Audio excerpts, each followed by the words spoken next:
Hello, welcome to Waaaay Offsides. This is Thursday, February 6, 2025. I am your host, one of your hosts, Waaaay Offsides Jeff. I got Waaaay Offsides Bill with me. We've also got a special guest with us tonight. We're excited to have our new friend of the show, good friend of the show, Mr. Nacho Alabama. Those from around the South, around Tuscaloosa, know of the legend that is Nacho. So we're going to bring him on here in just a second. And welcome to the show, Nacho. Let's get him in here. Hey, roll tide, roll! Roll tide, roll! Roll it. The Bammer Hammer. Yeah. I respond. Mjolnir. What's that? Welcome to the show, Nacho. Hey. Appreciate you coming on. Appreciate you hanging out with us tonight. Got a little bit to talk about this evening. But why don't you start the show off? Why don't you just tell us a little bit about Nacho Alabama and who Nacho is? I'm just that crazy guy that walks all over the stadium and the quad, and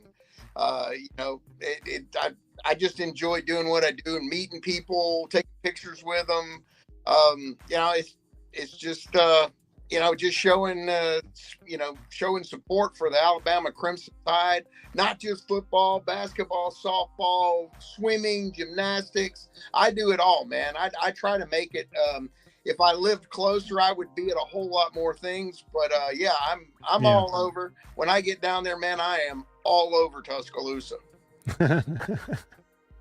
Hey, that's good. Have you? So, who's the most famous person you met? I met Coach Saban. There you go. And didn't get much better than the GOAT. Terry, of course. Those are right. Except one. You can go one step higher than the GOAT, and that's Miss Terry. You got them both, so well played. Mrs. GOAT. The hammer. She signed the hammer. Oh, wow. Did she sign it too? Oh, yeah. I got her to sign it at a Mississippi State game. This was about 4 or 5 years ago. And it was a home, it was in Mississippi State. So I live in Mississippi, so I used to go to the Mississippi State or Ole Miss game. Sure.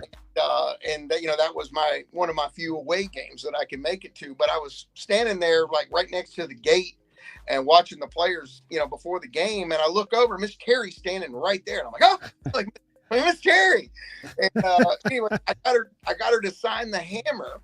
And I told her, I said, I've been trying to get your husband to sign it, but I just hadn't had an opportunity. She said, we're going to take care of that for you, honey. Look at that.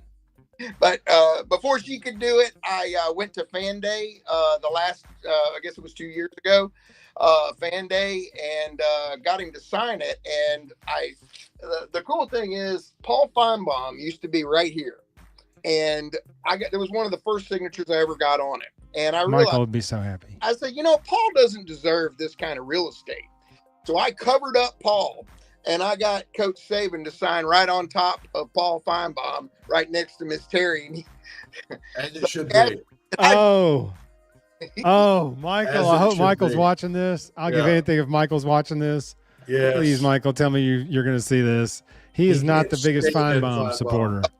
Oh, yeah. He's not a big Feinbaum guy. So the fact that you taped over Feinbaum's signature with a piece of yellow tape.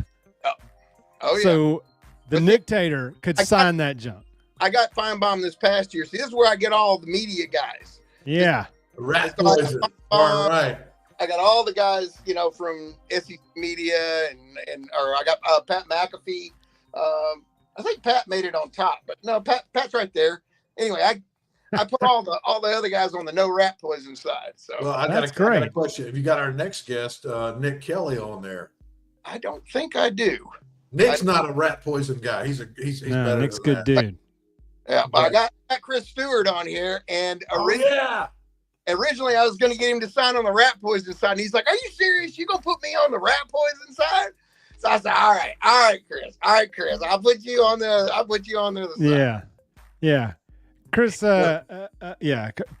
Chris deserves a spot on the top. Yeah. Chris, he's a good dude. There's a spot reserved for the GOATs, and that.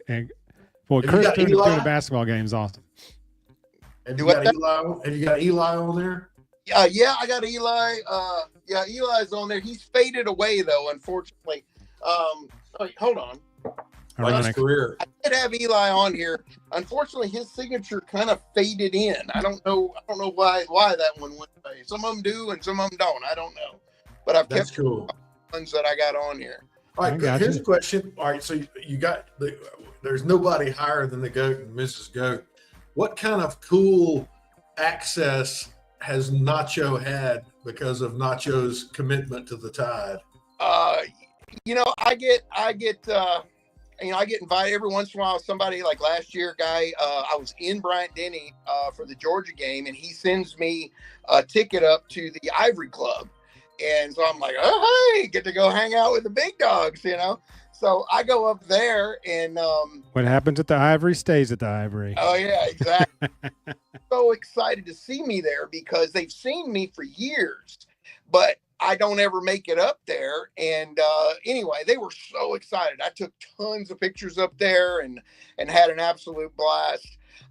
But I've gotten to do some really, really cool stuff. My wife and I, we always go to SEC Media Day for Alabama. I've done that the last 5 years, I think, or 4 years. Anyway, since COVID.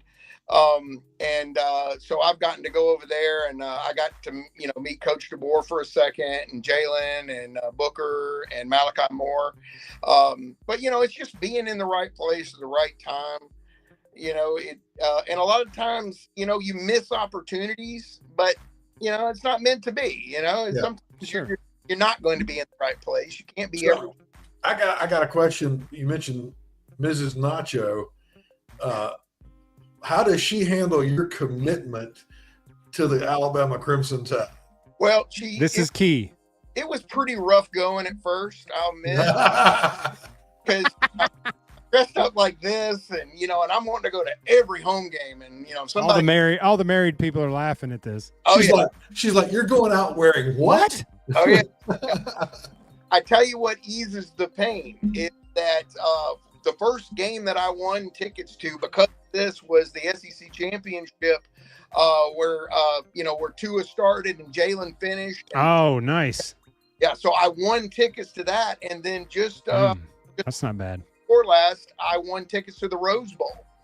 So and it was like all inclusive. I mean, not all inclusive. We had to pay for the plane tickets. They paid for our hotel room. It was spending money, 2 tickets to the game. It was awesome. That's some VIP right there. Yeah. Except the end. Except for the end of the game. Except for the end of the game. Our quarterback. I know. Told me then that was going to be Coach Saban's last game. I mean, you're crazy. Yeah. But you were there. I believed it either. But you were there. Were you there for his first game in 2007? No. Oh. And that's why I was talking with him earlier that I didn't actually become an Alabama fan until my son decided that Alabama was where he was going to go to school. My wife graduated from here from Alabama in '94, and she always wanted me to support Alabama. And but I just wasn't crazy about college football. I grew up in the Bay Area in California, and NFL was what it was all about. And I went to tons of games in San Francisco and stuff like that. But when I went to my first game at Bryant-Denny, which was a total blowout, but it was so awesome being in that stadium and the spirit, and I fell in love instantly. There's nothing like it. Something I want to be part of. Of course, I didn't know all of this was going to happen, but I fell in love immediately, and I wanted to be part of this amazing experience. Great segue. How did all this happen? My wife left me unsupervised in Costa Rica 2 full hours. That's bad idea, right? Yeah. We were on a cruise. Our excursions got canceled, and there's not a lot to do in Costa Maya. So we went shopping, and anyway, she was ready to go back to the boat. And I'm like, look, I ain't bought anything on this trip. I'd already found the poncho, and she told me I couldn't get it. I said, let me go back and buy that poncho. Come on, I ain't bought nothing. Fine, leave me alone. So she goes, I take her back to the boat. I go back unsupervised. I'm wearing Alabama shirt, shorts, shirt, hat, everything. I'm screaming, sell me anything. And this was right after the national championship. So anybody that could put an Alabama A on a coconut had, Alabama stuff everywhere. Oh, yeah. And, so I go back, I buy the poncho. And then this guy was like, hey, you know what you need with that poncho? And I said, what's that? And he said, you need a mask. And I'm like, you talking about like a Nacho Libre mask? I'm intrigued. So anyway, he's like, I got, I don't know if you want to hear the whole story, but the gist of No, tell it. Tell it. What's that? Tell it. Okay. All right. So I go in the store. I've told this about 1,000 times. I go in the store and the guy's like, okay, I got 2 masks. He said, I got a cheap mask and I got a primo mask. I said, well, bring me the cheap mask. And the cheap mask was like pantyhose. And I'm like, nah, that ain't happening. I said, bring me the primo. So he brings me this very mask. Now, at the time, it was a regular luchador mask. And if you ever see any pictures from me for the first couple of years, it'll have the sides, like a regular luchador mask. But anyway, I was like, oh my goodness, I cannot buy that. I said, my wife will kill me. She'll murder me. How much you give me for that mask? I'm like, man, I said, I'll do $20. Oh, $20. That's an $80 mask. I think, $20. Back and forth we go. I'm staying at 20. So finally I'm like, look, man, my boat's fixing to leave. I got to roll. He said, okay. And he puts it in my bag. And he says, for you, $20. I'm like, bam. Nah, so, that was 10 minutes ago. It's 10 now. Yeah. So I go back on the boat and I'm all excited. My wife's on the bed reading a book. So I go in the bathroom, I put the poncho and the mask on and I come out, and she was mortified. Oh my God. And, put that thing away. Too bad you didn't have your YouTube channel then or something. That would have been great. Oh yeah. I've got pictures. That we don't need them. in the cabin when I, seconds later. But that's where it started. And she told me I could never wear it to a football game. And I was about to say, when did that happen? When did she tell you couldn't wear it in public? Like that, right before you put it on. That to a game. I'm like, oh yeah, I am. So I whittled her down. She finally agreed to let me put it on fourth quarter. When everybody's throwing up 4, I could put the outfit on. So that's where it started. And for the first couple of games of the season, or home games, it worked okay. And then they had a cupcake game and she didn't want to go. So again, oh boy, unsupervised. And so I started walking around. And of course, nobody asked to take pictures with me. Everybody's just looking at me like I'm some freak. Yeah. Like, what the heck is wrong with this guy? And I got a picture with Big Al with my stuff on. And then I turn around and there's all these people with little kids that wanted to get a picture. So I get out of the way, like, no, we want to get a picture with you. And it started like this. Anyway, it became a thing. And before you knew it, people were asking to take pictures with me all the time. And I was like, man, this is awesome.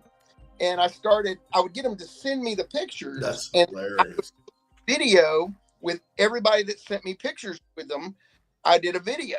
Well, that caught. And then, I did a video. And then I had a video with Coach Saban at Baumhauer's, where the first time I ever met him. And hey, Coach? Huh? Yeah. Hey, Coach? And hey, Coach, and you could, at that time, you could they'd give you a lanyard if you got lucky. And I guess for me being all dressed up, I was one of the lucky ones. Yeah. Get a picture or something signed. And I was like, I'll never get another chance to get a picture with him. And I was like, I'm going to do that. I'm going to do it right now. So I set up with my hand like this. And he came up behind me and put his hand on my shoulder. And we got the picture. And I got to shake his hand and all that. But I had video of a bunch of that. And I made this little short 30-second video and posted it on TikTok and Facebook and Instagram. And all of a sudden, my phone started to hemorrhage. And I'm like, what in the world? And I was getting all these new followers. And somebody, ding. I think it was Barstool, Alabama, or somebody reposted it. And it ended up having over 500,000 views in like 3 days. And so I went from nobody knowing who I was to all of a sudden having, 4,000 followers. So that's so cool. Encourage you to post more, and you start getting followers. And yeah, that's how it grows. And then you just start growing, just start posting. Next thing you know, they're looking for you at the games. Yep. And oh yeah, that is awesome. I think that is too funny. Your wife's like, you cannot wear that anywhere outside this house. Oh yeah, and now it's more. I get that all the time. Now, cameo, and I go to every home game, and usually if the Iron Bowl's an away game, I'll be at that. And I made it to all the SEC games that they've been to, SEC championships. You know, I get to, you know, I get to go to a lot of cool stuff.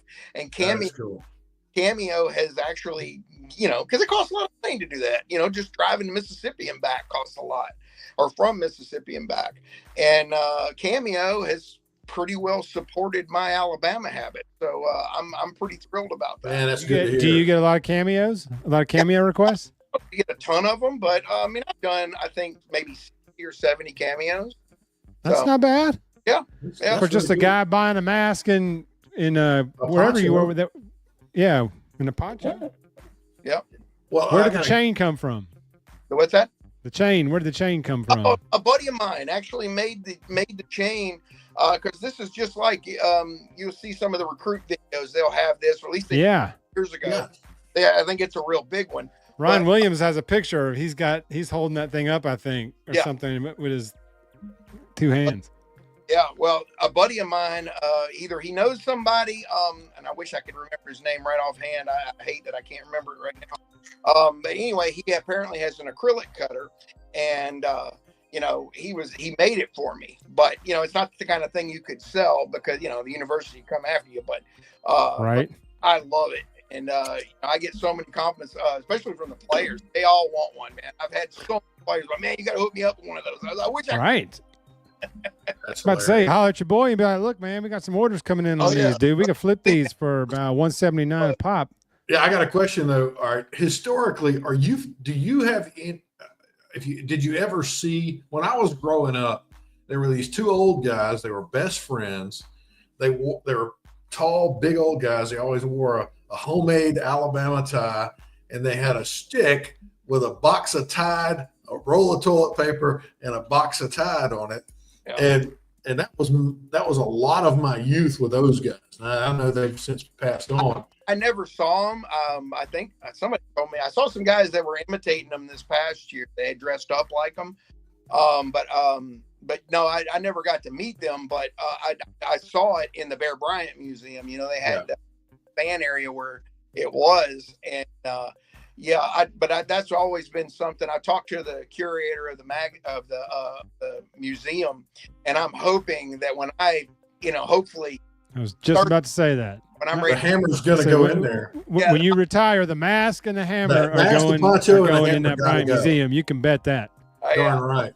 You know, those old guys, and a friend of mine actually met them and knows their name, knew them, and they were loyal like you. You know, you would count on them being a fixture at an Alabama game, and it does so much for enthusiasm and morale for the fans. So you've picked up the banner and the hammer quite well. See, this was a cool idea I had for it, and I ran it by the curator. She didn't find it as amusing as I did, but I was thinking, what if I had the hammer? I had the hammer at the museum. And before a game, I come in, it's like a whole ceremony where I come to get the hammer, like the Ducks at the Peabody, or every home game who comes the day before to come get his hammer from the museum. And then you march down from the museum to the stadium. Yes, exactly. Oh man, like Thor picking up Mjolnir. There's only one that can pick up the hammer. That's right. Exactly. Last case, Captain America and Nacho. And she didn't think that was a good idea. Yeah, she didn't reply, Well, I'll tell you what, I think it's a great idea. I can rent real estate somewhere in Tuscaloosa, and we can work that out. We got a question from a viewer, Nacho, in the chat. He wants to know if you've ever hit anyone inside or outside of Bryant-Denny. Not by accident, by accident. I mean, it was a Tennessee fan. Yeah, I accidentally. Yeah, I'll be surrounded by people. I mean, they're just all around me, and I'm taking pictures like I'm a director too. I'm like, okay, you sure. And because everybody wants to jump in. Anyway, of course, you're swinging this big thing around every once in a while, but it's made out of yoga mat foam, so it's soft.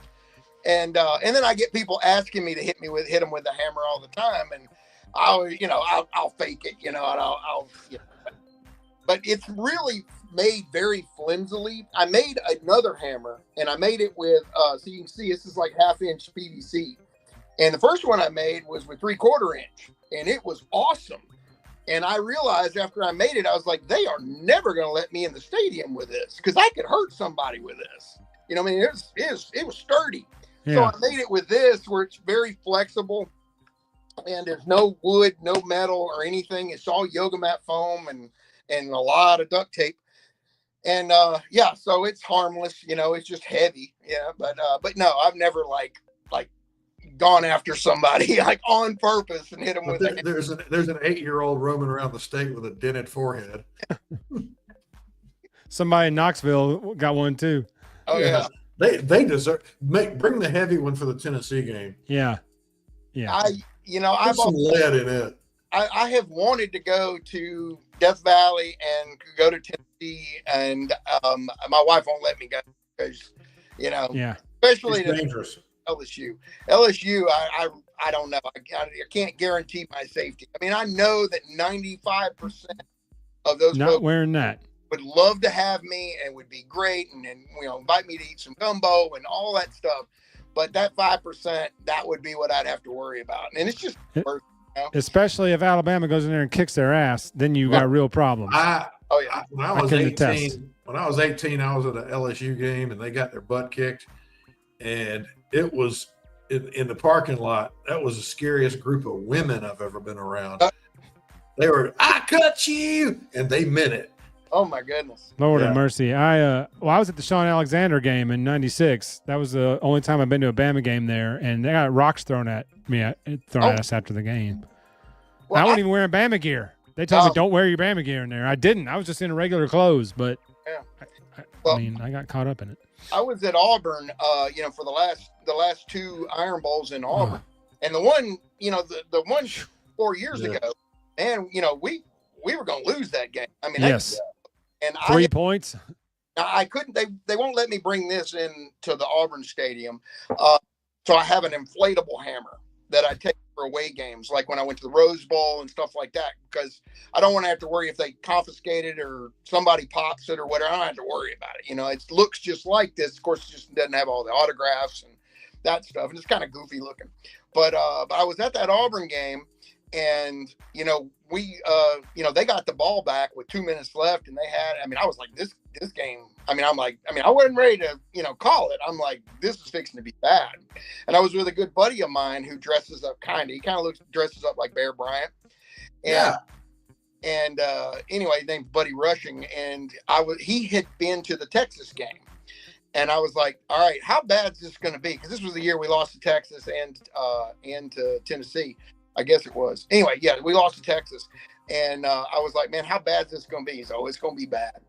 And so I was like, oh, man, it's going to be, you know, this suck. And he said, oh, yeah, they're going to be all over you. So I deflated my hammer and put it inside the bag. And I was like, okay, as soon as this game's over, I take the mask, I take the poncho off, I put it inside the bag, and I've got Alabama stuff on. I would still be an Alabama fan. I just wouldn't be the Alabama fan. I was like, because they were going to rush the field. You could see it. I mean, they were all lining up. They were ready. Booger eaters. And I was like, oh, this is so bad. That's what losers do. Losers storm the field. So. Oh, yeah. Well, of course, you know, that was the Meshie, you know, doing the crane. That was Bryce's Heisman right there. Oh, yeah. And then it was just absolute gutted, that fan base. Yeah. You know, but as soon as we got the ball back, as soon as Battle drug that guy out of bounds, I was like, oh, we're going to win this game. And so I was like, come on. So we were running down the spiral from the upper deck where we were watching the game. We were running down the spiral, and I'm blowing up my hammer as I'm going down, down the spiral. And when I got down to the student section, you kind of have to step up to where the student section and the band are. And I stand up and I get to the top, and they all look at me. Like I can see the whole section turn and look at me. I'm like, roll Tide, roll. And the place goes nuts. Yes. It was so awesome. I'll never forget that. And, you know, we stayed all the way to the end and all the, you know, quadruple overtime. And it was just phenomenal. But I never. College football, man. Auburn fans. You know, drunk college kids, you're going to get a, you know, if you this and all that. Yeah. Oh, yeah. But in general, I mean, they invited me in their tailgates, the nicest. Yeah. I mean, I was like, this is awesome. So not what I was told I was going to get, but Auburn fans are good folks. No, Auburn's a good place to go. I've been to a few games there. Just as a neutral fan, I've only been to one Iron Bowl, 96, but I've been to a couple games there just as a neutral fan. I mean, it's a great place to go to a game, a great city for tailgating. Oh yeah. And most everybody's pretty cool. You run into a few you're drunk, a-holes, but that's anywhere you go. Right. Baton Rouge, there's 96,000 of them all together. So, I mean, but the stories get exaggerated of violence coming to you because you're wearing opposing gear. I mean, I'm not saying it doesn't happen. Yeah. I mean, just ask some of the baseball, Dodger Giant fans a few years back, but Auburn fans are pretty good. Alabama fans are pretty good. I know the times I've tailgated, I've always welcomed opposing fans in that have traveled in, unless they're Tennessee fans, then we throw them out. Then they can go sit in the cemetery. Yeah, seriously. I mean, no, we do. We throw them out. But usually most everybody else, if they want to come hang out and have a cold one and talk some trash and in good fun, that's all. That's what it's all about. Oh yeah. Yeah. Like you said, you've got your. That's why college is such a great environment. Right. I got a question on Nacho. You from the Bay Area. This is the most self-evident question, probably. Did you get to meet Joe Montana and Jerry Rice? I didn't get to meet Joe Montana, but I was in Candlestick, and a buddy of mine. There's a whole nother story. A buddy of mine, his dad invited us up to the suite. They had like one of those big suites. Yeah. Nobody showed up. It was the Berkeley Hills fire, and it shut down. So there was only like half the capacity of the stadium there. Anyway, Steve Young was the quarterback. But that was when Montana was still there. And so I'm walking past the elevators that go, I guess, up to better boxes. And the door opens and there's Joe Montana and his wife standing there. And I'm like, ah! And then wow. So I got to see him one time. Well, you'll appreciate this. I know what Tom Brady has done in the modern era, but the GOAT is Joe Montana. He was awesome. He's the first GOAT. Yeah. And so he had, if there's a 1A and 1B, it's him and Brady. Yeah. But, what Super Joe did back then was amazing. And the only reason that was my childhood. And the only reason Steve Young's in the Hall of Fame is because of Joe Montana. I contend to that for the rest of my life. Oh yeah. Or because of Leonard Marshall for the Giants that knocked Montana out of that NFC Championship game, then he missed the whole next season, and Young got to play, and the rest is history. Yeah. But it's really a Jerry Rice for Young. Steve Young was a bad dude. Never going to have a great career until that. And Young was good. I'll give it to him, but he was born on third base in that situation. Yeah, exactly. But yeah, that 49ers team of the 80s. I was a Cowboys fan as a kid, and when they beat America's team, I said, well, I get to watch them just like everybody else does, and and you couldn't help but like the Niners. Are good people. Yeah, man, I did. Tecmo Bowl. That was my team on Tecmo Bowl. Yeah, I appreciate your time, Nacho. Anyway, yes, Nacho. Thank you so much for joining us. One last thing we did want to get your opinion on. What do you think about recent coaching changes on the staff? And what do you think we should look forward to for next year? I think I think things are gonna be great next year. I really do. I think DeBoer picking up Grubb. Yeah, Grubb. Ron Grubb. Grubb. I think that you're putting the band back together. I think that those guys work together well. Good band. Yes. Situation where DeBoer just, he get to be able to bounce that kind of stuff off somebody, or, for everything to gel. And I mean, I didn't want to get into all the quarterback thing, but I think if we can get some consistency at quarterback, I think all we need is some consistency. I mean, we get somebody like, who knows? I don't know enough about Ty Simpson yet, or the other guys to see if any of them are a game manager or if it's, we need somebody who can just move the ball down the field. Yeah. And score points, eat up time on the clock, and hand it over to the defense, which I think is going to be insane this year. Absolutely. I think it's going to be good. This year, I think that, a lot of people are saying, 9-3 and all that. I just don't see it, man. I don't see it. Of course, I'm the eternal optimist. But I think me too. I don't see something. I think Bama's going to really roll this year. I agree. And what you said about the defense, I was talking to a guy today, and he said, man, what about next year? I said, I think the defense is going to be on fire because now you've got everybody that's there understands the scheme. Mm-hmm. And it was clicking good the last 6 games of the season. I mean, in the 4 losses, the defense didn't lose those games. Offense lost those games because we didn't run the ball. Exactly. And the defense never got on the field. For the big down the field play, and if it's not hitting, you're going 3 and out, and then that defense, no matter how good it is, they're tired. Down. Yeah. I think, and we're going to have a segment on this with our next guest coming up. But I read an article today, and it said, "What's the future of quarterback at Alabama?" And Ryan Grubb has never really dealt with dual threat quarterbacks like Jalen Hurts, Jalen Milroe. He's always had more of a pro set quarterback, although Michael Penix could hurt you with his feet.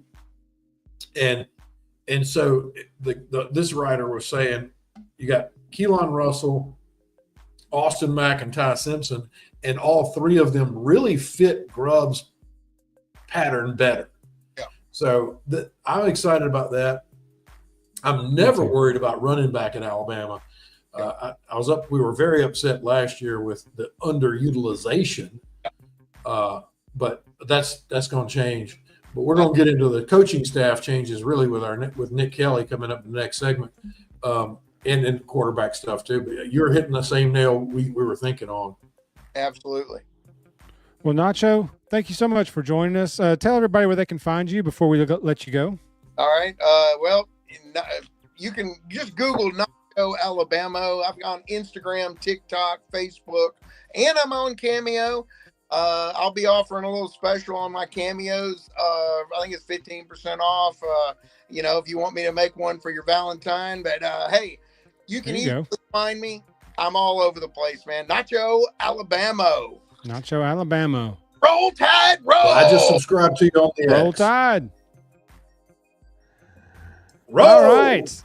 Oh, all right. Well, Nacho, we appreciate Nacho coming on the show. Appreciate that very much. Our next guest is the 2024 Alabama Sportswriter of the Year for AL.com, Mr. Nick Kelly, in the house.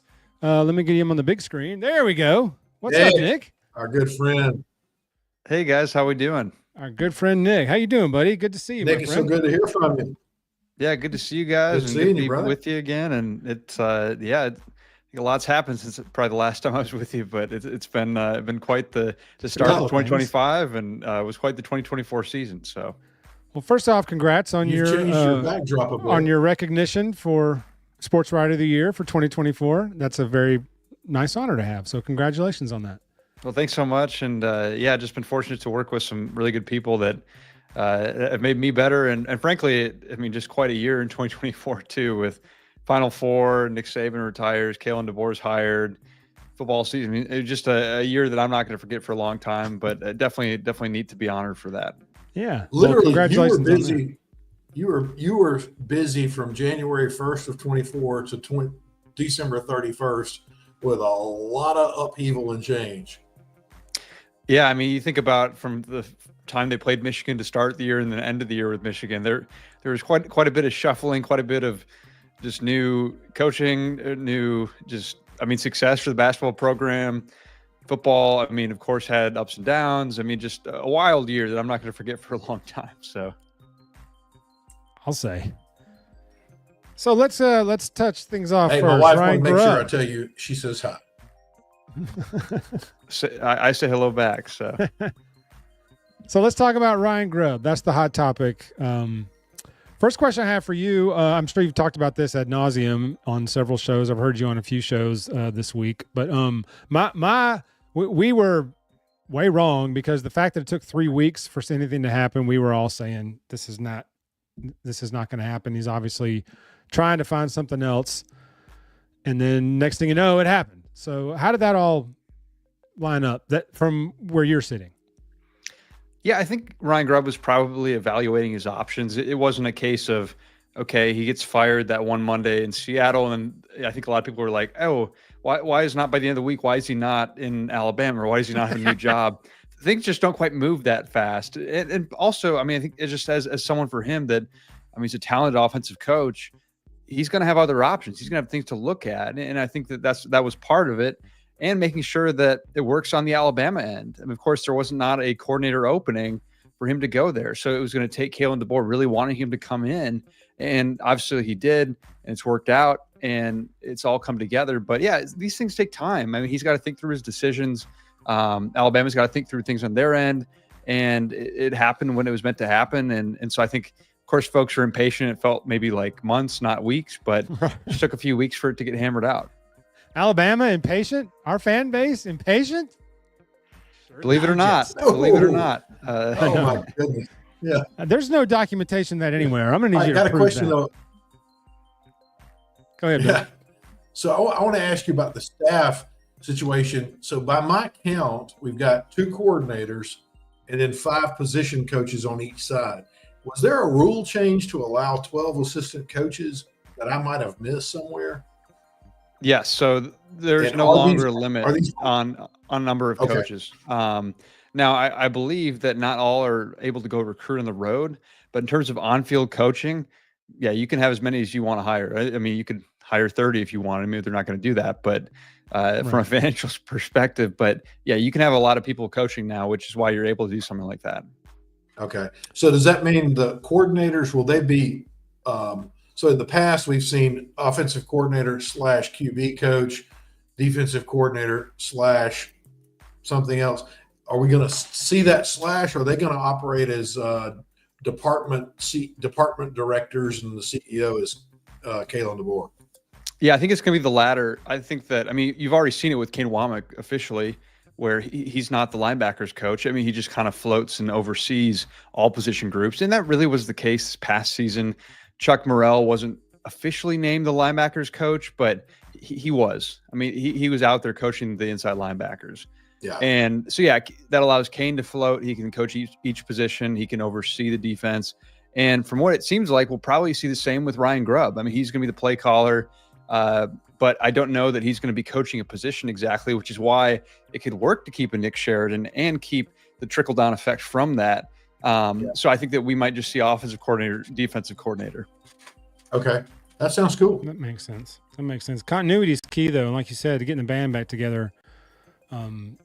These guys have worked together a lot before. So the next question is Scott Huff in the mix now that he's been relieved? Are we welcoming him to lunch, having lunch with him one day? I mean, I don't have anything official to report, but obviously you can connect the dots of him and Ryan Grubb have worked together. Ryan Grubb, I mean, he followed Ryan Grubb from Washington to the Seahawks. So yeah, you could see that working, but they also have a really good offensive line coach and a really good recruiter in Chris Kapilovic right now. And I don't think it would necessarily make sense to move him out of that spot. So maybe there's a way that you can get both on staff. I think that's possible, but I don't think that means that, all right, hey, Scott Huff's available. So, you get rid of Chris Kapilovic just because. So maybe there's a role where you could have both on. Maybe it's as one's a run game coordinator, perhaps, where you have one guy coaching offensive line. But then again, I mean, how many cooks do you want in the kitchen? So maybe even though it would make a lot of sense, maybe it wouldn't work out to bring in Scott Huff this year, but it could be another year. I mean, because the other thing is too, keep in mind, when these guys get fired by the Seahawks without looking at their contracts, obviously there's some money they're going to be owed still. Right. So, and I don't know what that is for Scott Huff, but if Ryan Grubb had not taken this job, he probably would not have had to coach per se. No, I think he wants to coach, and that's why he is. But I think that when he was fired from that job, he's able to get a pretty good payday, which I think that number will also help offset what UA would maybe have to pay him, because he's going to be getting paid some by the Seahawks still. So I'll be really curious to see what that number is once it comes out, when we get that from the board of trustees. But we'll see on the Scott Huff front. Can't rule it out. But I also don't think that it's a slam dunk, because they don't have an opening once again. But that again didn't stop Kalen DeBoer from bringing Ryan Grubb. I just don't think it's a guarantee that, hey, he's coming in. I just think it's a matter of, you can make it work, but you got to be strategic with it. Right. That was my thing, was if DeBoer wants him in, he'll find somewhere to put him. Like, he'll grease him in there in some way. Absolutely. Absolutely. Yeah, and then let it and it would be a shake big out. deal too if you can get him. I mean, he's a really respected, good offensive line coach, and so yeah, I think it's worth trying to squeeze him into that mix. But again, I don't know if it works out exactly as he's offensive line coach, but I think finding a way to get him on staff would be really nice and really helpful. Sure. Now, did he come last year with Grubb to Tuscaloosa for that 2-week stretch or whatever, or did he never agree to come here? Yeah, I think he was here, if memory Okay. serves correct. I think he was even on the recruiting trail a little bit. Okay. I mean, he changed the social profiles for a little bit, so had that going as part of it. But Yeah. So I mean, similar deal. He was here Okay. very briefly, but I think he was here, and for lack of better, more clarity, I think he was in I guess true form the offensive line coach for a couple of weeks. Yeah, that makes sense. Well, and I did a deep dive in the staff last year and tracked down, like, I researched every assistant coach that was new and where they were and who they coached with and all that stuff. And Coach Cap has been around, and he and Kane Womack's dad are kind of like the center of the spider web that connects every other member of this coaching staff. And it's so interesting that these guys may not have all worked together, but there's a phone call away from, I know how to work with this guy. And Cap has a great resume. I think he was the offensive line coach when Kane was the running back at Southern Miss. Yeah, they knew each other from Southern Miss. Right. I've talked to Kane about that. Yeah, they were in a spot where, I think, I don't know if he recruited him, but they definitely had that familiarity there. So yeah, it's a small world, and you never know when it's going to all come back together. But and I'm sure that Kalen, when he was looking for an O-line coach, probably talked to Kane a little bit about Chris Kapilovic and brought him in. I think for all indications, I don't, some fans have maybe been frustrated with him, but I think he's a really good coach, and he's a great recruiter. I mean, you look at this class that Chris brought in with Michael Carroll, Jackson Lloyd, and then I'm blanking on some of the others, but those are kind of the two premier guys. And Ty Haywood goes to the Michigan, but obviously I think so NIL was in play with that. So yeah, it's a case of Chris Kapilovic was really an MVP of this last recruiting cycle. I mean, because you look at Michael Carroll and Jackson Lloyd, there's a legit chance that both could see some starting minutes at some point this season, even as true freshmen. So a lot to like with those two guys. Hey, everybody's clean slate. Everybody's got to earn their keep now. And we've been saying on the show for about a month plus, this is now the Kalen DeBoer team. That there's program now belongs to him. This is his program 100% net since January 2nd. It is his Whenever program. that clock hit zero of that Michigan game and we lost, the second those zeros flashed, all of that 2024 mess is over, and it's like his way now. The players that are there committed to him. The guys that are coming back to play for him. The staff. So they've bought in. For better or for worse, segues. it's definitely being molded in his image, and he can do that more now because he had the time and he had the ability with him and Courtney Morgan to go and get the players they wanted and guys that fit their scheme and fit what they want to do. And that doesn't mean that the guys they had were bad.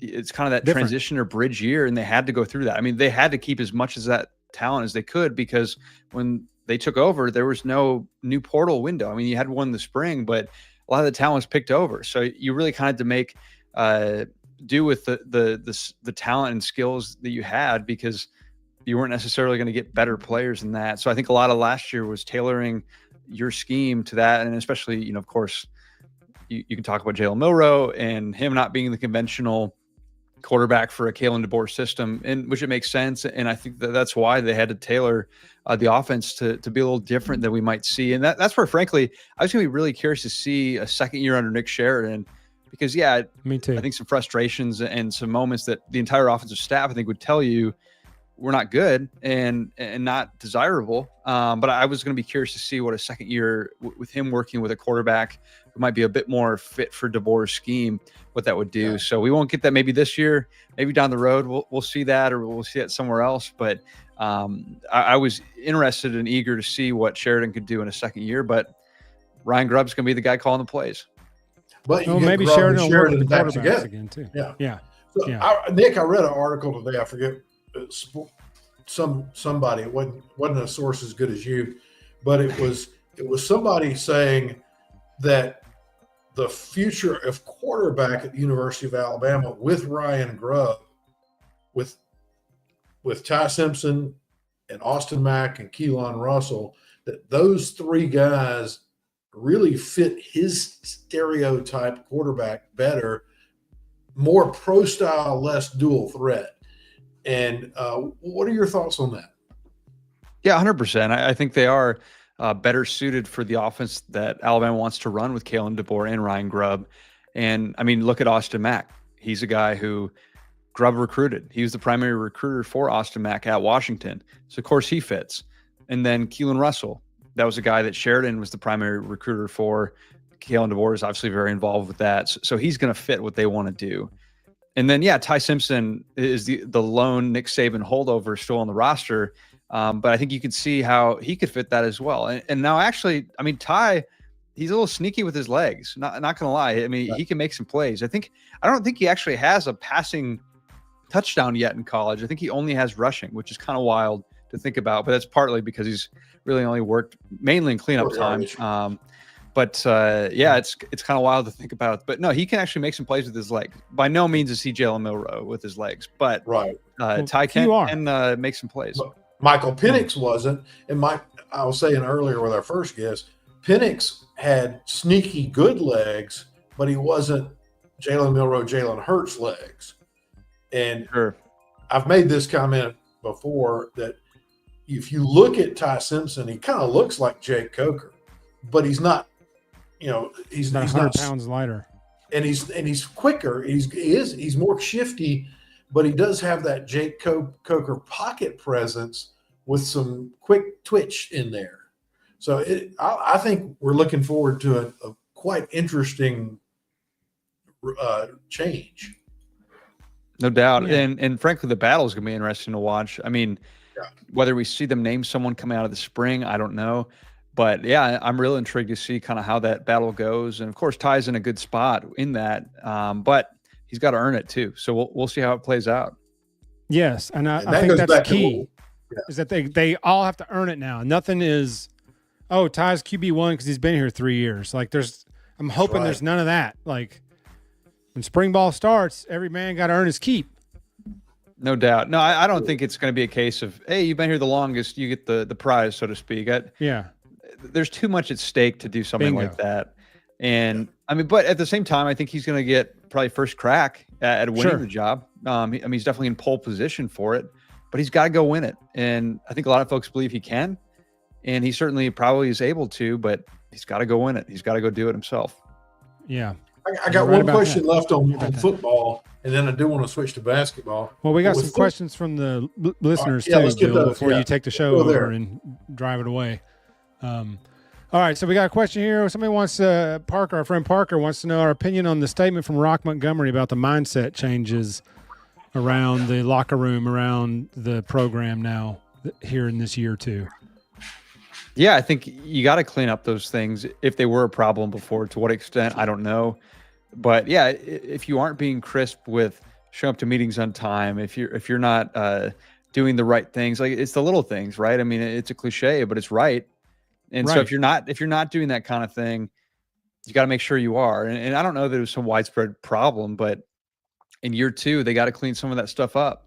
And I think they are. And I think they're working toward that. I think that people mistake the fact that, okay, Kalen DeBoer isn't as outwardly loud or shouting people down as his predecessor, but that doesn't mean that discipline's not happening. And so I think that people mistake, if they can't see it, it's not happening. So it's not like they were just running around. It's some country club that they're all just hanging out. I don't think that was ever the case, but it's smart to look at, okay, where were we successful in year one? How can we do better? How can we tighten things up? And so you make those adjustments. So I think it's smart if that was an issue that they make those changes. Yeah, I absolutely agree. And, like we said earlier, it's now he's got some ownership now. I think year one, the transition year is just kind of like, just keep our head above water. Let's do what we got to do, and then year two, all that's over. Like, okay, now we can drive this thing my way. This is my program, my players, I've got my staff now is coming together. It's his fingerprint on the program is starting to grow now. Yeah, and the pressure too, right? I mean, year one, there's like kind of a mulligan to an extent. I mean, at the same now time, there's though, real I think pressure. A lot of Alabama fans are not giving him that mulligan that he probably deserves for year one. Aren't. And I get it to an extent. I mean, yes, they went 9-4, and I think in a lot of ways, if you told someone going into the year, go 9-4, they'd be like, well, I'd like better, but that's not the worst thing for a first year. But I think the problem is that the games that were lost is why why some people are more frustrated than anything. Because if you would have told me, okay, they go 9-3 for the regular season, they lose to Georgia, Tennessee, LSU, you're like, okay, that obviously you want to win those games. Not the worst, case scenario of year one doesn't win those games, but he won 2 out of those 3 games. And then they lost to, of course, Vanderbilt, Oklahoma. I mean, the Oklahoma loss, I think, is the worst of the season, but they lose to Michigan, of course. So, I think that maybe bought him a little less time. But yeah, I mean, he's got to get this team ready to go for year 2, and there's no reason to think he can't. As we talked about before, I mean, they are getting more and more of their guys they want in. I mean, this coaching staff is phenomenal with bringing Ryan Grubb in. I mean, this offensive coaching staff might be the best in the country. And then you look at on the defensive side, Kane Womack and Mo Linguist and Christian Robinson is a rising star in this business. And you bring in Jason Jones. I mean, just it's a lot of just good coaching. I mean, this is, I think you could comfortably say it's the best staff that Alabama's had in years, maybe since 2020. So, I mean, this is a really good coaching staff. It's a really good coaching staff. Yeah. Which is a good transition. Go ahead. Sorry. Yeah. I was just going to say, which is a great spot to be in going to year 2 with the pressure mounting. Amen. And then that's actually a good question into our good buddy Tobias has a question here. Tobias in the chat, Bill. It says, Roll Tide, gentlemen. Are fans making a mistake thinking Grubb is the savior? He's awesome, but expectations can doom you and will usually. Yeah, it's a good question, and we'll find out. If they win the Natty, then no. But and if they don't make the playoff, then he definitely is not. It is a mistake thinking he'll be the savior. No, I think that bringing Ryan Grubb, great decision. Something that if he was able to come here, you do, because he's one of the best play callers in college football. Going back to his time, I mean, he's on that Sark level of just being a good play caller, but. You need more than just your offensive coordinator. I don't think that was the only problem. It's not like Nick Sheridan was the problem. Yes, I think it was a mix of things offensively that didn't work well together. So I think you need to fix some of those things, and Ryan Grubb needs to go in and figure out what was wrong and how do they address it. But I'm going to be shocked if they're not better this year, just because the dudes they have a receiver. I mean, bringing in Isaiah Horton is not a small thing. I mean, he's going to be everyone I've talked to is excited about him. And you combine him with Ryan Williams and Jeremy Bernard. I mean, that's a great group. And then you kind of have the wild cards of how does Jalen Mbakwe improve at receiver? How does a Rico Scott do? So, I mean, there's a lot to like. Jalen Hale's back healthy. Yeah, Jalen Hale. I mean, so they've got some players that this might be the best receiving group they've had since 2021, maybe even 2020. I mean, this is a really talented group, and they haven't had this many just stars or studs for a couple seasons. And so you've got guys to throw to. And so you do not need the quarterback to be a hero. You don't need him to be the Heisman Trophy winner. You just need a guy who's going to get these playmakers the ball and not make a bunch of mistakes. I'm not saying be a total game manager, but you need someone who can get your weapons the ball, because they've got weapons. I mean, they're solid in the run game, but especially at receiver, they've got some serious dudes. And so I think there's really good reason to think this will be better, and that Ryan Grubb can set up that quarterback for success. By making it, I don't want to say easy on him, but just easier. I mean, that's the biggest thing is that I think that, Jalen deserves some blame for how it went, but there probably were some ways that they could have helped him a little bit more. I mean, again, it's not a simple answer. And I think that Ryan Grubb is as good as anyone at playing to strengths and making play calls. But it's got to be more than Ryan Grubb. So could he be the savior? Maybe. I mean, he is that good. Like, he's that good of a play caller. Everyone raves about him. But it's going to take more than just him coming in and pushing some different buttons than Nick Sheridan might have. Yeah, I think he's going to be part of the savior drink You got to add a little mix in there. Got to stir it up a little bit. I think he's going to be part of that. Save your drink, but the continuity of the staff is what is intriguing to me. With these guys having worked together, Grubb and DeBoer having worked together for many years. It's almost like that relationship where you don't even have to talk when you're doing a game. They already know what the other's thinking. They already know what plays they're thinking. They already know the mindset. It's you just almost like a wink and a gun, and Grubb already knows what the next deal is. It's more than that, obviously, but that kind of continuity almost where you can know what the other guy's thinking. I'm really looking forward to that. And, Sheridan was in a new position last year with a limited quarterback and a new team and 30 players left. And he was calling plays for the first time with a quarterback that was probably difficult to call plays for. So like you said earlier, Nick, he got an unfair amount of criticism. Now he had some bad games, sure. Yeah. But the whole Sheridan is terrible, fire him, I thought was a little unfair. The consistent problem in those 4 losses was a lack of run. Yeah. Because in all 4 losses, we had less than 90 yards rushing. And you've got to have,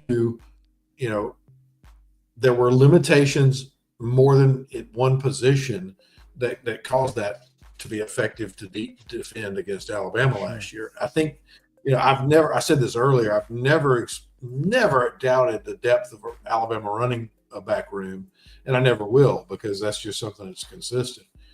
So my question about football, we've heard the stories about the Nick Saban fourth quarter offseason conditioning program.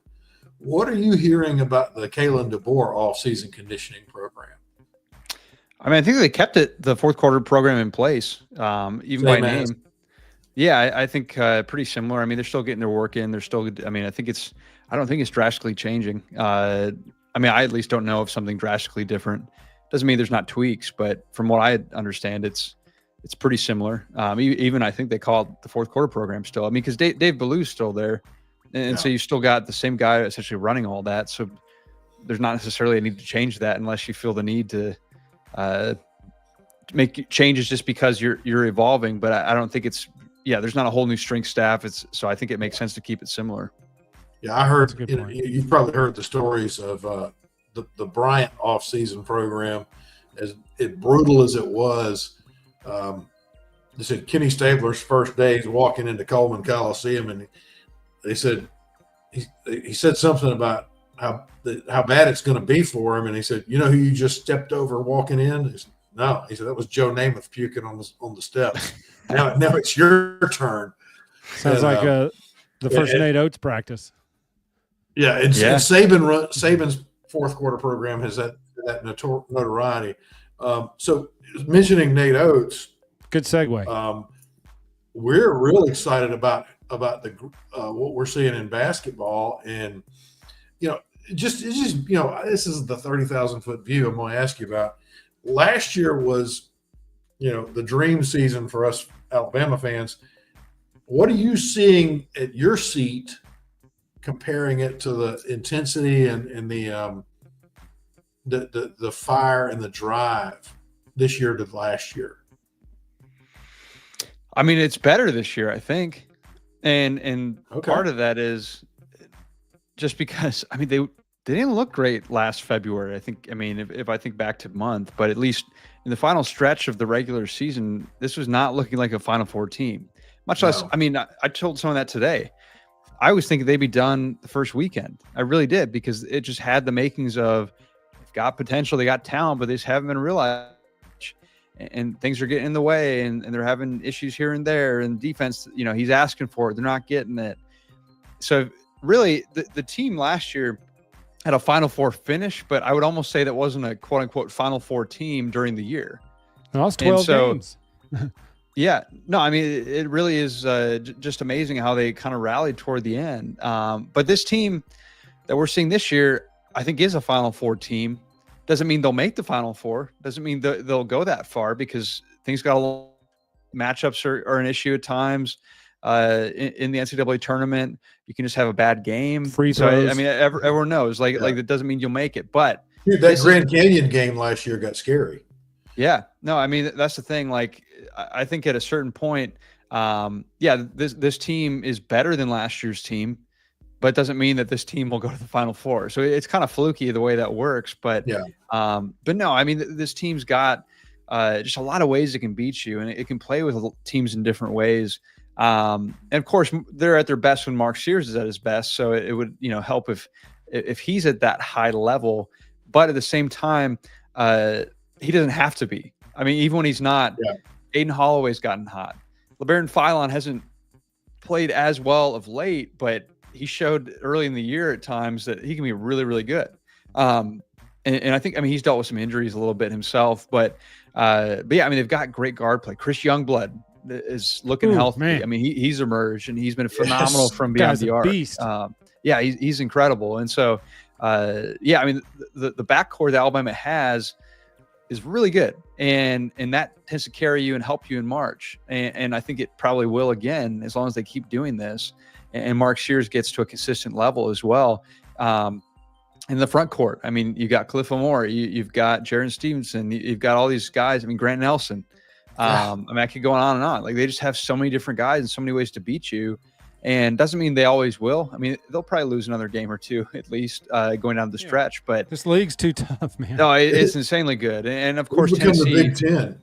Yeah, and of course, Tennessee, has more often than not had Alabama's number under Rick Barnes just because of the style of play. But no, this team's Final Four good. You can see it.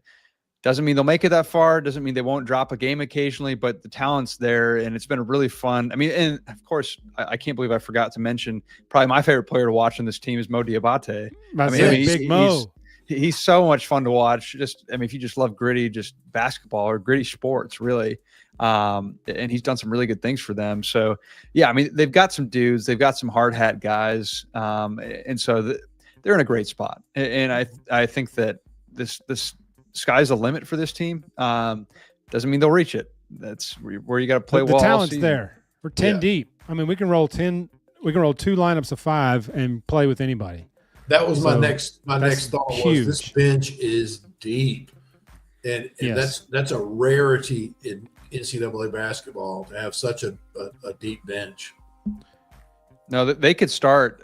They're backup 5 per se. It's not it's not determined permanent backup 5, but they could bring out 2 teams. Like, they could bring out their backups and still probably win many games. Maybe not as many, but they still would probably be a maybe top half SEC team if you were starting your backups. So yeah, it's a great spot to be in because you have injuries. You had Latrell Wright will go down. You've had Darian Reed miss some time. LeBaron Philon has dealt with some things. Just all these different elements of things you have to weather that, because even in the NCAA tournament 2 years ago, when Brandon Miller got a little bit hurt toward the end, they needed some offense and they just didn't get it. Worst time growing injury of all time. Was not good. And so, and they lose in the Sweet 16. So you really need that depth and they've already needed it and it's gone really well. It's just fun to watch. No matter how the season ends, it's just compelling, good basketball. And I think it's important to enjoy that, whether they make the Final Four or not, whether they win a national championship this year or not. Nate Oates has proven it's not a 1-year thing. I look at the Missouri Tigers, where my Missouri Tigers is where I went to school. Phenomenal. Alma mater. My alma mater. The 2 years ago, Dennis Gates had a phenomenal team. Just really good team that show that they're not a true SEC contender, but they were up there. They were. I think they made the semis. Because Bama beat them. I think in the semis. They had that dude in the post. That bad Mo in the post. I can't remember his name, but that was Bryant or something. Oh gosh, Alabama guy too, Kobe, right? Yeah. Anyway, and so 2 years ago they had a really good team. Then last year they stunk. I don't think they won an SEC game. Oh, and now this year. Now this year they're third. They're third right now in the SEC. So consistency is not easy. Whereas Nate Oates year in year out has a really good team. And so I think a lot of Alabama fans realize this, but enjoy this because it's not a given that this is just how good you are all the time in basketball. Basketball is a crazy thing. Basketball expectations are a whole different animal than anything else. No doubt. One thing as a I'm sitting here I'm sitting here on Saturdays and Wednesday nights watching basketball. One thing I'm noticing is it doesn't appear that we've got that this is a team in the aspect of one guy sits down and he's cheering for the other guys on the court. You know, everybody made a big deal about Sears not playing in that second half of that game a couple of weeks ago. And I saw Sears being a good teammate and saying, yeah, his body language to me was, yeah, I'm not having a good day. But my boys are. It seems like there's a good locker room there. And that's rare to keep in a basketball team. Yeah, I'll tell you this. I mean, I think if they win the national championship this year, Nate Oates deserves major flowers for many reasons, but more so because if you can keep this team together and not have major issues in the locker room, that's going to be impressive because you got a lot of talented guys that are competing for minutes. And so if he manages to manage these personalities, he deserves some major flowers, major props, because I think that was going to always be the biggest challenge was how does he manage these personalities and all the egos and different things that guys want as they're trying to improve their draft stock. They're trying to better their career. So yeah, we'll see if that gets in the way at all down the road. But so far, Nate seems to be doing a pretty good job of managing that. Yeah, it's incredible. Yeah, he's a phenomenal. I mean, it's the whole atmosphere around the program has changed. I mean, if he gets the students moved in Coleman Coliseum to the beside the courts, I mean, they can build him a statue. I mean, we'll see if that happens. I wouldn't be surprised if there's some kind of some movement in the arena. I don't know that you're going to see students courtside, just especially in this rev share era of needing to get some of that money. But I wouldn't be surprised if they consider some different options as to what they could do with the students. Yeah, I agree. They at least need to shift them over where the media section is. I love you guys, but seeing you cover up half the screen when the camera's pointed at that half of the court and just seeing all those rows of media tables. Desks and computers. Y'all can't get up and wave your arms and clap and cheer. You're right. You're doing your job. You're writing stories. All the students going nuts are on the other corner that's off the camera. So I'm like, at least put people there that are cheering.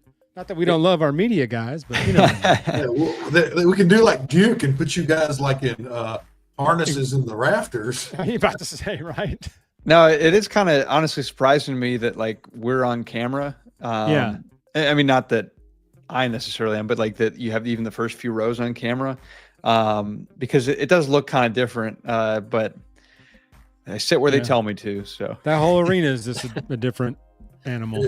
I mean, it was built for Hoosiers. It wasn't built for. That's what it was. Yeah. Well, Nick, we really appreciate your time, buddy. We thank you for coming on. Again, like I said, you've done a lot of shows this week, I know, talking about the same stuff. So you're probably like, another show talking about Ryan Grubb. Sure, sign me up. So, I enjoy it. We appreciate your time, my friend. I enjoy it. No, thanks for having me. And no, it's fun, and it's a fun time of year, and always happy to join you guys. So thanks for having me. Well, absolutely, Nick. Have a good night, buddy. We'll talk to you in a few weeks. All right. Blessings, brother. Thank you. See you guys. See you. Oh, boy. Here we are. It's been a good show, my friend. Yeah. Let me get us back in here. Here we go. All right. Oh, no. That's not what I wanted. What you got? Oh, sorry. These overlays got me all twisted. No, you're doing a good job. So, yeah. I am off. not Nick Kelly, folks. There we go. Boop. All right. And then we got one last thing I got to stick in here, and then we'll be ready. Here we go. Yeah. Roll dang tide. Roll it. Hey, Jeff, man, it's good to see you. This has been a good show. I appreciate the way you have managed tonight. You're the herder of the nerds. Herder of the nerfs, baby. Nerfs, Star Wars thing. Okay. You know. I don't. Yeah, you know. I am not a nerd. Some housekeeping. You guys be in prayer for Cotton's family. They're dealing with some family things right now, so just pray for their family. And I was about to say that. Pray for Chris on the road. He's I don't know if he's traveling for work, but he got stuck at work tonight. So he's 6 days on the road, man. 6 days on the road, and it's going to make it home tonight. That's right. Anyway, yeah, so, I was about to say the same thing about Cotton. Just hey, folks. Cotton's one of our brothers, and we love him.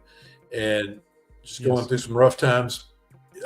We won't tell his business; he'll tell it. But please just remember him, pray for him, his family, and Yeah. all that. I do want to give a shout out. Okay. 60 years ago tomorrow, my parents got married. So Wow. I was 41 when they adopted me, so that's good. The first Christmas was awkward, It was weird. I mean, it was weird, but hey, we the like to have a little cuddling good time. was a little bit odd, but they appreciated me, and it was great. But look, no, all serious. My parents been together tomorrow 60 years, so shout out to Happy mom and dad. anniversary to Bill's mom Yeah. and dad. Absolutely. Yeah. And so we've got some good and some serious to report there. So yeah, else we you like got? what Nick had to say, man. That was Darn right. we've got good vibes going into year 2. I think that's I think everybody's feeling positive vibes heading into this year 2 of King Kalen's era. Well, and Nick reaffirmed what we've been thinking and saying is now this team, this program is the King Kalen program. It's not a patchwork quilt of some of it's this and some of that. It's coaches. Yeah. And like you said about basketball, the ceiling is there to be attained. And we have good reason to go for it. When does spring practice start? Isn't it?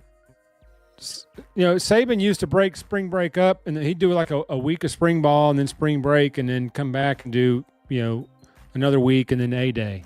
Right. So I wonder if Kalen does it around that same time. I wonder if he splits up the 2 weeks of spring practice with spring break. Well, I'm going to look. I don't remember if he did that last year or not. It was so crazy last year. All right. The Golden Flake A-Day game is April the 12th.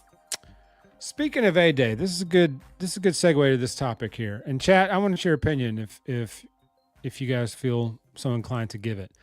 So how much longer do you think that Kalen DeBoer will stick with this A-Day thing? Now that it's like fully televised, it's basically a showcase of players for portal hunters. It's injury risk. I mean, Nebraska's already punted it. Lane Kiffin punted it last year. He made it to like a fan event, fans down the field doing stuff. I'm wondering how long it's going to be before Alabama does the same thing, where they're like, this game isn't worth it. Putting film out of our team this early isn't worth it. Running the injury risk. I know the fans like it, but is there another option for the fans that day than this glorified scrimmage? Yeah, there you go. Just move it to after the portal. That's really what they should do. Bingo, exactly. I got to tell you, this is a situation, Jeff. I haven't thought this question about it at all, but I appreciate you bringing it up. The fact is, what the coaches need to see, they see on the practice field. Mm-hmm. It's strictly a fan event. This A-Day doesn't provide any benefit other than a fan's wetting or whistle. Yeah, it's a touch football spring game for the fans only. The reason you do a big spring jamboree in high school, at least we did back in the day, is so that your young guys that have potential can go get hit when they've never been hit before, and they can learn how to hit back. You don't need that in college, right? At all. The pros don't even need to have spring preseason games because that's where they don't play preseason anymore. If you notice, the NFL, none of the starters play preseason game any preseason games anymore. Well, go back to when Michael Vick tore his knee up in a preseason game. Yeah, and the Falcons spent a ton of money on that. Oh, thank you.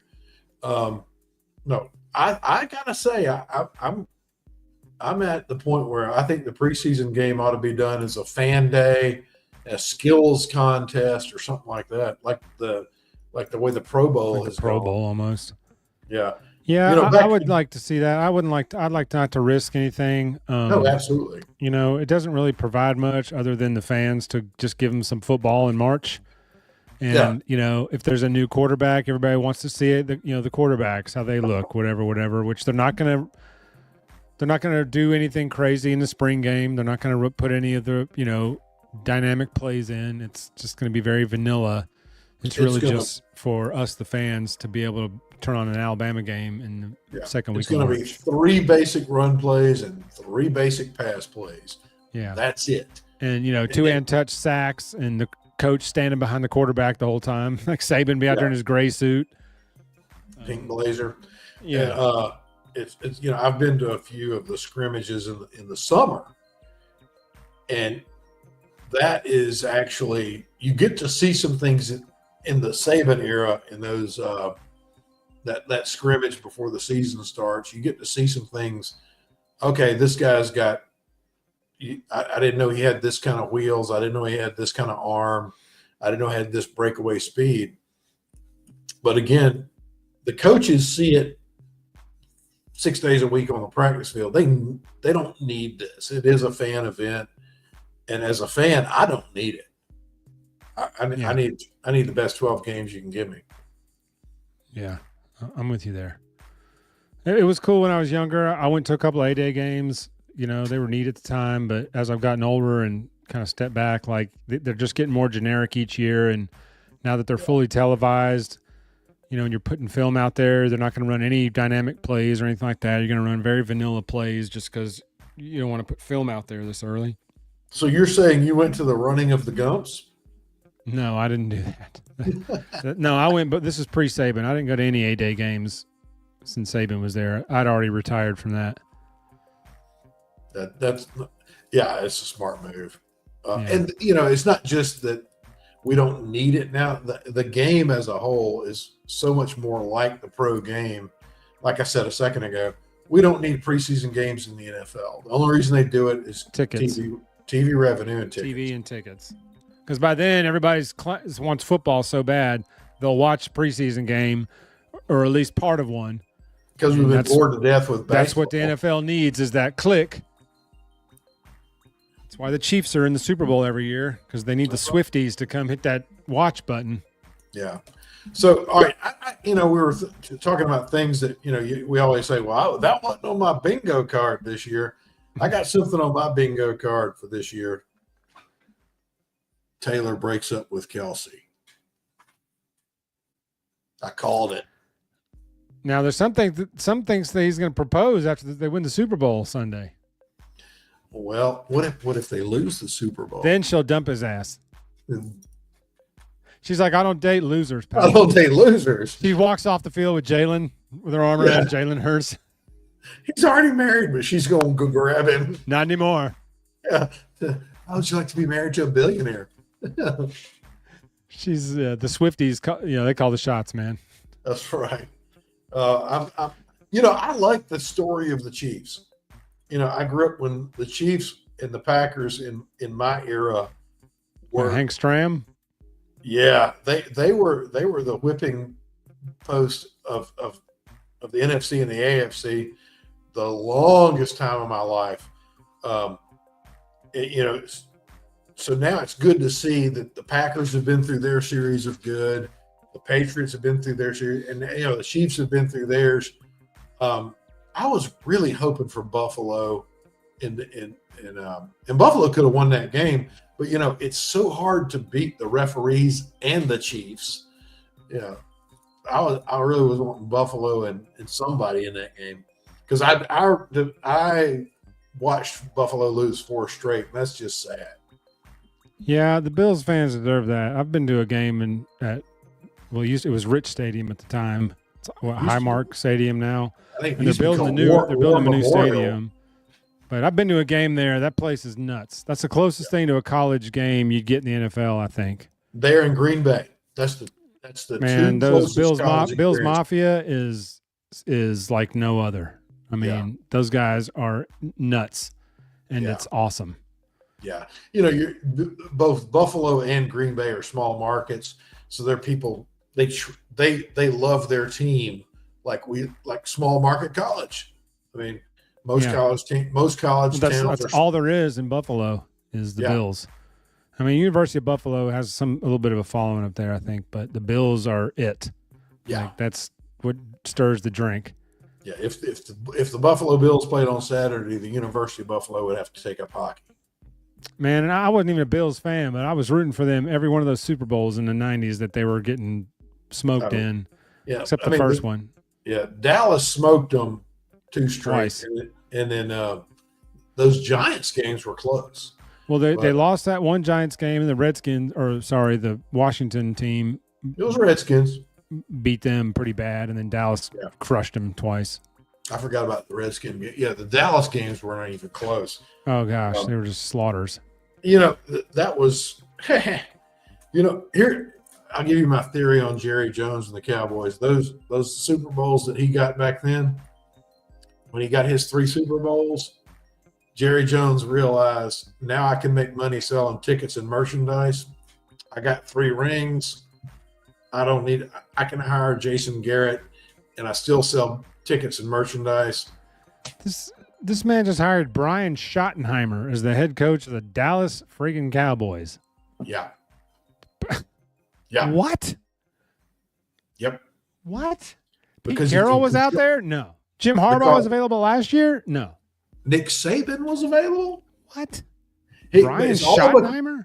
It's all because he can control it. And that's what I saw the interviews with Jimmy Johnson. Jimmy said, when I had the football program to myself, it was great. When Jerry started putting his nose in it, I quit. So yeah, I hate the way that is seen that, and I've got some good friends that are Cowboys fans. I said, listen, just realize it's a merchandise program. It's not a football program, and it'll make your heart feel better. Bingo. It's like Kiss. Kiss is really not a rock and roll band. Kiss is a merchandise program using music to sell their merchandise. Kiss sucks. Bingo, but they sell a ton. They sold a bunch of records. They sell a buttload of merchandise. A bunch of crap music. You can buy a Kiss coffin. You can buy a Kiss skateboard to put under your coffin so when you skate into eternity. Boy. Exactly. Yeah. All right. Anyway. So I'm cooked, man. All right. Well, that's all you got, Bill. Want to thank everybody in the chat for joining us. Don't forget, hang on. I got to fulfill my ties and duties to, where's my thing? Sorry, y'all. Don't forget to, like and subscribe, retweet, follow, all that stuff. We need you to do all that. Got to pay the bills. Like we have a bunch of bills. We have one bill. Pay your bills and pay your taxes because that's how Bill gets paid. That's all right. But anyway, and also After Dark is back, I believe, next week. Does our After Dark start back next week, I believe? And then, of course, we'll be back live next Thursday at same bat time, same bat channel, 8 p.m. Central Time. Yeah, we're going to be glad to have Cotton and Chris back next week, but we had a darn good cast tonight. I don't know if Cotton will be back next week yet. If not, hopefully Chris will be in. If not, you'll be stuck with me and Bill again. I don't know. We may get Tobias hop on here next week. We need Tobias to come back in next week. Yes, Tobias. Read your text message, buddy. Yeah, please. We want Tobias. Yes, we need some Tobias here. But anyway, so Bill, hope you're having fun down there in Miami. It's a lovely experience. The mayor of South Beach. Well, very South Beach. I'm definitely on some southern beaches. Go check out our website, waayoffsides.com. We've just created that, so go give that a click and check that out. And then give us a follow on our socials at Waaaay Offsides and all socials. You'll find us there. Just type in at Waaaay Offsides and you'll find one of the 3 of us. We got 2 pages on Facebook. We got the original Waaaay Offsides and we've got the new Waaaay Offsides group. I forgot who started that, but we are so grateful for that. The Waaaay Offsides website. Yep. Everybody's on X.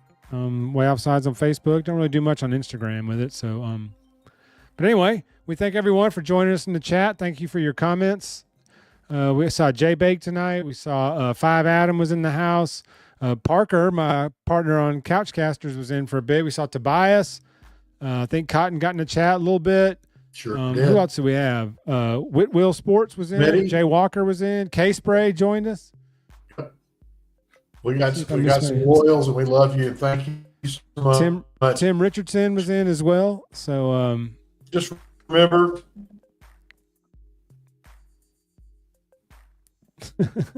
And his camera locked up. Remember what, Bill? Just remember, hey, hit those like, subscribe, share buttons. Thank you for being with us. Say your prayers, read your Bible, and roll tide. Rolleth.